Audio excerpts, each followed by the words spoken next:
Kasaragod general ആശുപത്രിയിൽ ശസ്ത്രക്രിയക്കിടെ 9 വയസ്സുകാരൻ മരിച്ചു. ബേഡകം തലേക്കുന്ന് സ്വദേശി അഷ്റഫ് സഖാഫി ബുഷ്ര ദമ്പതികളുടെ മകൻ മുഹമ്മദ് ഇയാസ് ആണ് മരിച്ചത്. ഉദരസംബന്ധമായ അസുഖത്തെ തുടർന്ന് ഇന്ന് രാവിലെ ശസ്ത്രക്രിയയ്ക്ക് വിധേയനാക്കിയ കുട്ടിയുടെ പൾസ് ഓപ്പറേഷന് പിന്നാലെ ക്രമാതീതമായി കുറയുകയായിരുന്നു. കുട്ടി മരണപ്പെട്ട ശേഷമാണ് തങ്ങളെ വിവരം അറിയിച്ചതെന്ന് പിതാവ് ആരോപിച്ചു. സംഭവത്തിൽ കാസർഗോഡ് പോലീസ് അസ്വാഭാവിക മരണത്തിന് കേസെടുത്ത് അന്വേഷണം ആരംഭിച്ചിട്ടുണ്ട്. ഉദരസംബന്ധമായ അസുഖത്തെ തുടർന്നാണ് 4ാം ക്ലാസ് വിദ്യാർത്ഥിയായ ഇയാസിനെ കഴിഞ്ഞ ദിവസം ആശുപത്രിയിൽ പ്രവേശിപ്പിച്ചത്. ബുധനാഴ്ച രാവിലെയായിരുന്നു കുട്ടിയെ ശസ്ത്രക്രിയയ്ക്കായി ഓപ്പറേഷൻ തിയേറ്ററിലേക്ക് കയറ്റിയത്. തുടർന്ന് ഉച്ചയ്ക്ക് 12 മണിയോടെ മരണം സ്ഥിരീകരിക്കുകയായിരുന്നു. അതേസമയം കുട്ടി മരണപ്പെട്ടതിനു ശേഷം മാത്രമാണ് തങ്ങളെ വിവരം അറിയിച്ചതെന്ന് പിതാവ് അഷ്റഫ് പറഞ്ഞു. അരയ്ക്ക് താഴെ മാത്രം ചെറിയ തോതിൽ അനസ്തേഷ്യ നൽകിയാൽ മതിയെന്നും കുട്ടിയുടെ ആരോഗ്യനിലയിൽ മറ്റ് പ്രശ്നങ്ങളൊന്നുമില്ലെന്നും ഡോക്ടർമാർ നേരത്തെ ഉറപ്പ് നൽകിയിരുന്നതായി പിതാവ് പറയുന്നു.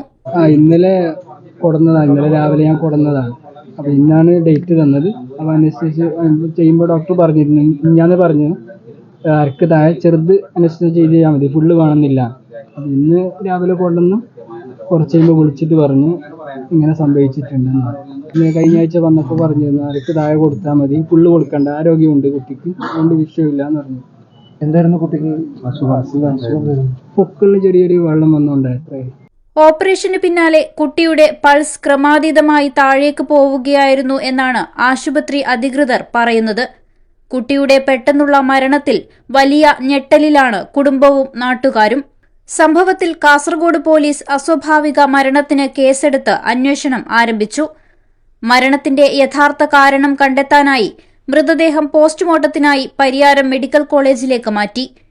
ഇസ്മത്ത്, ഇസ്ലം എന്നിവർ മരിച്ച ഇയാസിന്റെ സഹോദരങ്ങളാണ്. News 14 live, Kasaragod. 40 വർഷമായി നിങ്ങളുടെ ജീവിതത്തിന്റെ പുതുതാളം. Bindu jewellery. It's a promise of lifetime.